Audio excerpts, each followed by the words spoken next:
नागपंचमी पूजा साहित्य 9 ऑगस्ट शुक्रवारी 2024 दिवशी नागपंचमी आहे। तर या दिवशी नागपंचमीची पूजा साहित्य काय काय लागणार आहे।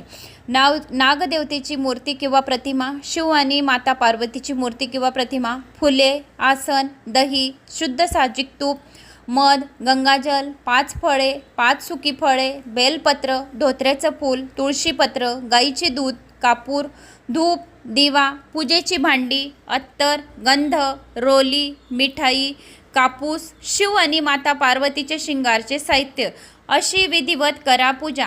नागपंचमीच्या दिवशी सकाळी लवकर उठून स्नानांदीपासून निवृत्त व्हा। स्वच्छ वस्त्र परिधान करून देवघर स्वच्छ करून गंगाजलाने पवित्र करा। त्यानंतर पूजेला सुरुवात करा। दिवा लावत शिवलिंगाचा जलाभिषेक करा। नागदेवतेला दूध अर्पण करावे। यासह माता पार्वती आणि महादेवाची ओम नमः शिवाय या मंत्राचा जप करत